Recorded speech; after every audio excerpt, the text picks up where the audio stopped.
2025 সালের এই নতুন আপডেট ভয়েস গ্যাংয়ের লোগো পিএলপি ফাইলটির জন্য আপনি এই ভিডিওতে ক্লিক করেছেন। আর হ্যাঁ, আপনারা এই লোগো পিএলপি ফাইলটি পেয়ে যাবেন। আর পিএলপি ফাইলটি কোথা থেকে ডাউনলোড করবেন তা ভিডিও শেষে বলে দিব। আমি যখনই এই ভয়েস গ্যাংয়ের লোগোটি দিয়ে একটি পোস্ট করেছিলাম টেলিগ্রামে, সাথে সাথে আপনারা অনেকেই চাইছেন পিএলপি ফাইলটি। আর আজকের ভিডিওটি দেখার পর আপনি পেয়ে যাবেন এই পিএলপি ফাইলটি। ভিডিও শেষে পিএলপি ফাইল কোথা থেকে ডাউনলোড করতে হবে তা বলা হবে। তার আগে আমরা দেখে নেই কিভাবে পিএলপি ফাইলটি ওপেন করব আর কিভাবে কাস্টমাইজ করব। পিএলপি ফাইলটি আমরা পিক্সেল ল্যাবে ওপেন করার জন্য পিক্সেল ল্যাব অ্যাপসটি ওপেন করে নিব।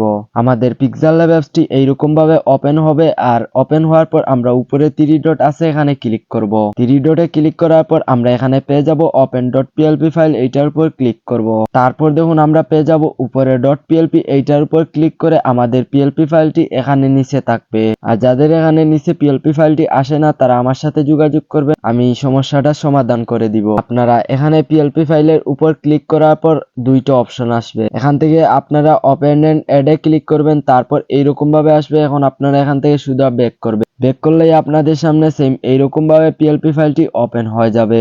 এখন আমরা এখান থেকে এই যে পিকচার যেইটি আছে এইটি আমরা রিমুভ দিব আর এই লেখাগুলা চেঞ্জ করব।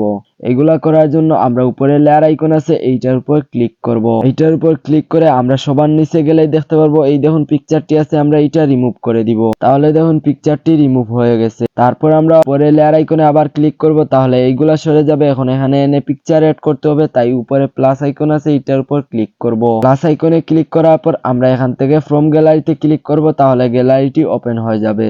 এখন আপনি যেই ফটো দিয়ে এই ভয়েস টিমের লোগোটি বানাতে চান সেই ফটোটি সিলেক্ট করবেন। তারপর এইরকম ভাবে আসবে, এখান থেকে টিকমার্ক করবেন। ফটোটি এইরকম ভাবে বড় করে নেবেন। বড় করে নিয়ে আপনি নিচের মাঝখানে এইটার উপর ক্লিক করবেন, তারপর এখান থেকে টু ব্যাকে ক্লিক করবেন। তাহলে দেখুন পিকচারটি বসে যাবে। এইটি এভাবে আপনি হাতে ধরে বসাই নিতে পারেন।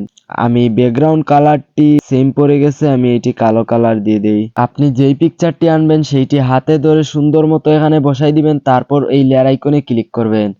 ক্লিক করে আপনি সবার নিচে যাবেন, পিকচারটি লক করে দিবেন যাতে হাত লেগে এই পিকচারটি নড়াচড়া না করে। তারপর উপরের দিকে উঠবেন। তারপর দেখুন এই দেখুন উপরে সর্বপ্রথম পেয়ে যাবেন টিএস তানজিল লেখা আছে, এই লেখাটি আমি চেঞ্জ করে দেখিয়ে দিই। সেম ভাবে এই লেখার মতো আপনি বাকি সবগুলা লেখা চেঞ্জ করে নিতে পারবেন। এখানে যতগুলা লেখা আছে লেখাটি চেঞ্জ করে আমি একটি নাম লিখে নেই, সেই লেখার উপর ক্লিক করব। তারপর নিচে আছে এখানে ক্লিক করব, তারপর এডিটে যাব। যাওয়ার পর আমরা এই লেখাটি মুছে দিব, দিয়ে আমরা যে কোনো একটি নাম লিখে নিব।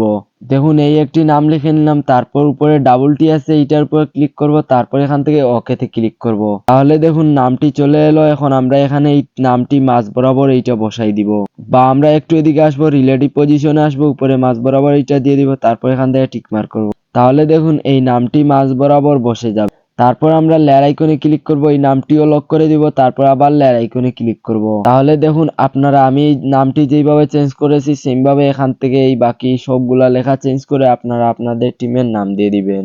তারপর এইগুলা সেভ দেওয়ার জন্য আপনারা উপরে শেয়ার আইকন পেয়ে যাবেন, এই শেয়ার আইকনে ক্লিক করবেন। তারপর এখান থেকে সেভ টু গ্যালারিতে ক্লিক করবেন, তাহলে আপনার গ্যালারিতে এই লোগোটি সেভ হয়ে যাবে। তাহলে দেখুন আমরা ভয়েস টিমের লোগোটি সেভ দিয়ে দিলাম আমাদের গ্যালারিতে। এখন আপনারা এই লোগো পিএলপি ফাইলটি কোথায় পাবে? পিএলপি ফাইলটির লিংক দেওয়া থাকবে এই ভিডিওর ডেসক্রিপশন বক্সে, ওখান থেকে আপনারা পিএলপি ফাইলটি ডাউনলোড করে নেবেন। পিএলপি ফাইলটি আপনাদের ডাউনলোড করতে কোনো পাসওয়ার্ড বা কোনো কিছুর প্রয়োজন হবে না, একদম সহজেই পিএলপি ফাইল ডাউনলোড করতে পারবেন। তাহলে ভালো থাকবেন সবাই, দেখা হচ্ছে নতুন আরেকটি ভিডিওতে।